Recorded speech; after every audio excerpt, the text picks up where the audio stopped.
Here is the full video, the whole entire video. There's like a couple seconds missing in the beginning, but here's the whole thing. Oh, my head's also gonna be in it because I've done it before where I've gotten like stuff taken down for like copyright stupid stuff. So my head's gonna be in it. If you don't like it, you can go pay and watch the video yourself. But I love you guys. Alone. Have you had any sort of help, any professional help, any therapy? Have you? Yes, I've been seeing therapy, which has been super helpful, and I would recommend that to anybody. Is that like a grief counselor? Or is that grief just... counseling? Oh, wow. Mm-hmm. Okay. I definitely do cry most days. I think that it's still so raw for me. It's been almost 4 months, and it's Wow. Sometimes it feels like it's been forever ago, but then sometimes it almost feels like it was last week. So yeah, I've been extremely, every day it's a sad day for me. And can I take you back to that day? You'd obviously flown home 4 days prior, back to your home in Florida.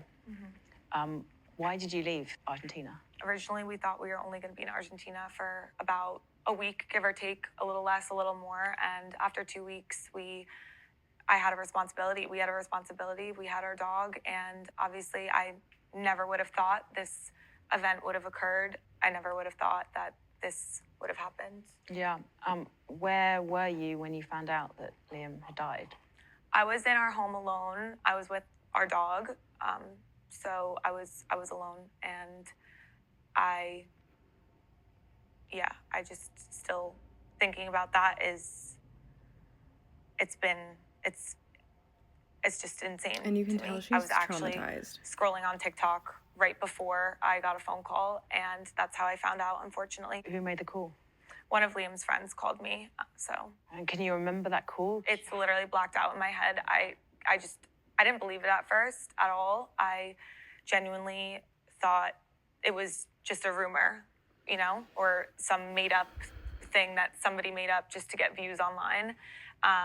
And instantly I just had a bad feeling in my gut. I was like, why would somebody make this up? I just completely blacked out. I felt just numb because I was like, this can't be true. And when I officially found the news to be true, it just, once again, I just fully was numb. I just didn't believe it. Did you do anything like ring him or text him or try and... I did. I tried to call him. I called pretty much everybody. I just, and when you're in that mindset, you just call, it's just insane. Just, my mind was, I just remember pacing around the house. I wasn't able to sleep at all the first night. And in a way, I was almost in a way happy that I didn't sleep, because I was terrified of any dreams I would have. It would be almost like a nightmare, but turned into a reality.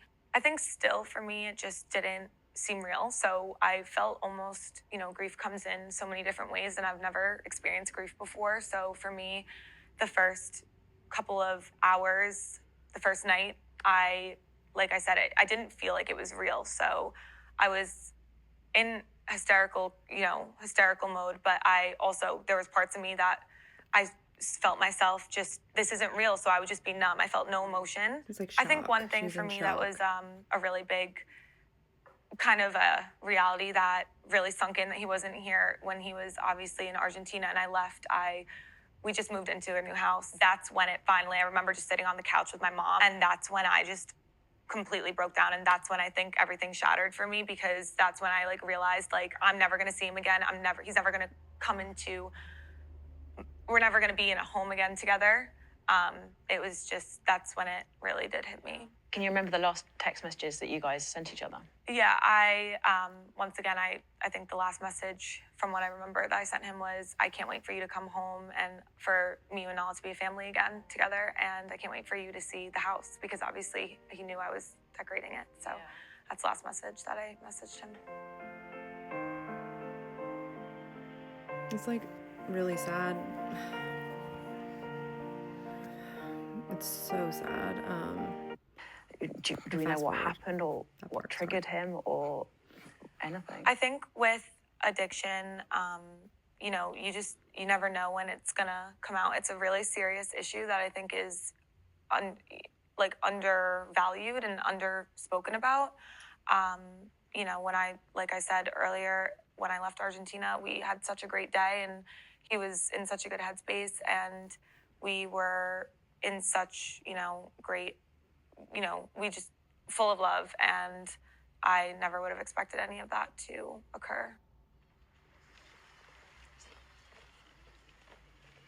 And Liam's funeral, how was that for you? Can you put into words that day? I went with my mom, um, my friends that were also friends of Liam's. We all went together, and I had, once again, like, such a great support system. It was so great to have all of those people that I loved and Liam loved so much by my side that day. The funeral was, beautiful, and it was a day, I'll never forget. And you could just feel Liam in the room with you.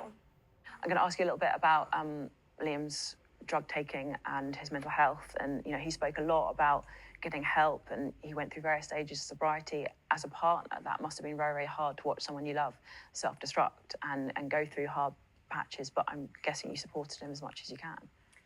Yeah, I stuck with Liam through, thick and thin. And I think love is so, optimistic, and you just hope that everything will work out between, everything at the end will work out. Did you ever foresee him dying young? Because I think he spoke saying he thought maybe he would die young or something. No, I never, you never think that the worst possible thing can happen to, no matter what it is, whether it's a family member getting sick or just a car, like, it doesn't matter. You never ever think that's going to happen. And it's just, I never would have thought that it would ever, have turned out the way it did. And I'm still just, wrapping my head around it. If I could see into the future, I would have never, left Argentina. But, unfortunately, we did have our own separate lives. Like, this wasn't the first time we traveled separately together. We would, quite often here and there in the past. So I never would have thought this would have happened.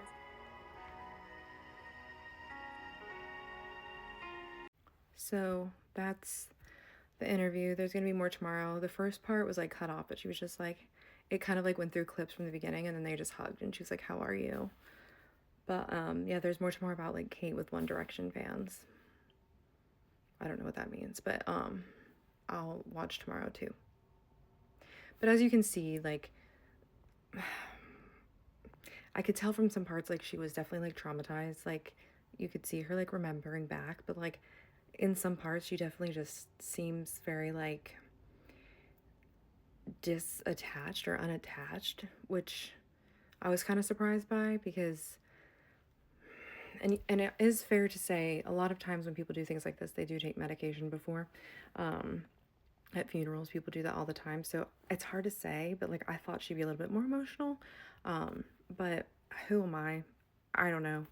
Was in mortuary services and funerals and stuff like that, but again, like, everyone reacts different, and that's one thing I learned, so it's not really fair for me to judge her, but I was a little surprised. Yeah, so